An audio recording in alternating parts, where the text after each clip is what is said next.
Hello, সবাই কেমন আছেন? আশা করছি সবাই খুব ভালো আছেন। আজকে খুবই মজার একটি রান্না করব, সেটা হচ্ছে কাঁঠালের বিচি দিয়ে চিংড়ি মাছের শুটকি।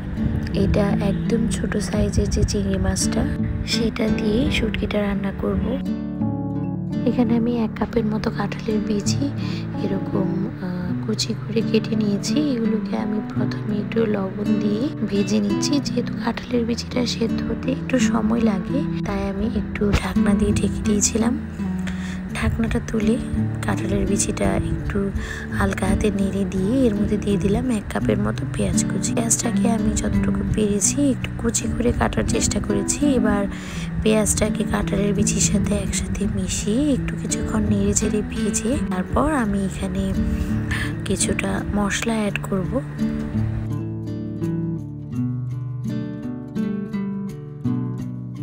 এখানে শুটকি মাছ রান্না করার জন্য যে বেসিক মশলাগুলো লাগে সেগুলোই আমি দিব। তো মশলাগুলো দেওয়ার আগে আমি একটু জল দিয়ে নিচ্ছি যাতে কিনা মশলাটা পুড়ে না যায়। আমি এখানে দিয়েছিলাম হলুদের গুঁড়ো, মরিচের গুঁড়ো, জিরা গুঁড়ো, ধনিয়া গুঁড়ো, গরম মশলার গুঁড়ো। গরম মশলার গুঁড়োটা একটু বেশি করে দিবেন, এটাতে টেস্টটা অনেক ভালো আসবে। তারপর দিয়েছিলাম আদা গুঁড়ো এবং রসুনের গুঁড়ো। আমার কাছে আদা রসুনের গুঁড়ো ছিল, তাই আমি এগুলো দিয়েছি। এগুলো দিলে আমার কাছে মনে হয় টেস্টটা একটু বেশি ভালো লাগে, তাই দিয়েছি। আপনারা চাইলে কিন্তু কুচি কিংবা বাটাও দিতে পারেন। আর এলাচ দারচিনিটা আমার প্রথমে দিতে মনে ছিল না, এর জন্য এখানে দিয়েছি। আপনারা প্রথমেই তেলে ফোড়ন দিয়ে নেবেন। তো এই পর্যায়ে আমি সামান্য একটু জল দিয়ে মশলাটাকে খুব ভালো করে কষিয়ে নিব। মশলাটা কষানো হয়ে গেলে যখন মশলা থেকে একটু তেল ছেড়ে আসবে, ওই পর্যায়ে আমি এখানে দিয়ে দিচ্ছি ধুয়ে রাখা চিংড়ি মাছ। এই যে ছোট সাইজের চিংড়ি মাছগুলো, এগুলো আমি জল খুব ভালো করে গরম করে তার মধ্যে 2 মিনিটের মতো রেখে দিয়েছিলাম। তারপর খুব সুন্দর করে ধুয়ে জল ঝরিয়ে নিয়েছি। এটা আমি সেদ্ধ করিনি, জাস্ট গরম জলে 2 মিনিট রেখে দিয়েছিলাম। এতে করে এর গায়ে থাকা এক্সট্রা লবণ বা কোনো রকম ময়লা যদি থেকে থাকে সেটা কিন্তু পরিষ্কার হয়ে গিয়েছে। তারপর হাত দিয়ে চটকে আমি ধুয়ে নিয়েছি। এবার কিছুক্ষণ এই মশলাটার সাথে শুটকি মাছটাকে খুব সুন্দর করে আমি একটু ভেজে তার মধ্যে জল দিয়ে আবারও কষিয়ে নিলাম। এবার আবারও কিন্তু তেলটা ছেড়ে এসেছে।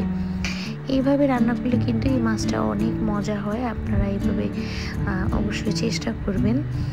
তো এইবার আমি ফাইনালি জল দিয়ে দিব। আমি এই রান্নায় খুব বেশি জল কিন্তু ব্যবহার করিনি, 1.5 কাপের মতো জল ব্যবহার করেছি পুরোটা রান্না। তো এই পর্যায়ে আমি জল দিয়ে তারপর ঢাকনা দিয়ে ঢেকে জাস্ট 5 মিনিট রান্না করব। এর মধ্যে কিন্তু জলটা প্রায় শুকিয়ে আসবে। আর যতটুকু জল আপনি রাখতে চান এখানে আপনি সেইভাবে ঝোল রাখতে পারেন, তবে আমি এই রান্নায় খুব একটা ঝোল রাখি না।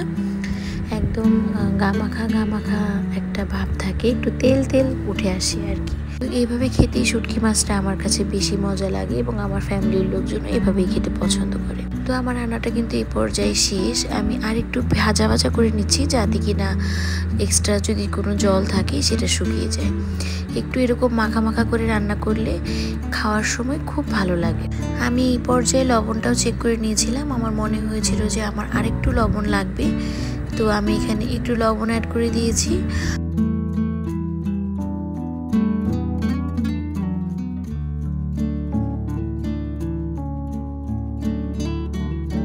এবার আমি রান্নাটা আপনাদেরকে একটি পাত্রে সার্ভ করে দেখাচ্ছি। এই যে আমি সার্ভ করে নিয়েছি। কেমন লাগছে দেখে আপনারা অবশ্যই কমেন্ট করে জানাবেন। আর এই রান্নাটা আপনারা এইভাবে অবশ্যই বাসায় একবার ট্রাই করবেন। আমি গ্যারান্টি দিয়ে বলতে পারছি সবাই খুব প্রশংসা করে খাবে। আর যারা শুটকি মাছের গন্ধ সহ্য করতে পারেন না তারাও এটা খেতে পারবে, কারণ এই মাছটা দিয়ে কোনো প্রকার শুটকি মাছের গন্ধ কিন্তু আসে না। তো আজকে এই পর্যন্তই রাখছি। দেখা হবে নতুন কোনো ভিডিও নিয়ে খুবই শীঘ্রই। আপনারা সবাই ভালো থাকবেন। ধন্যবাদ সবাইকে।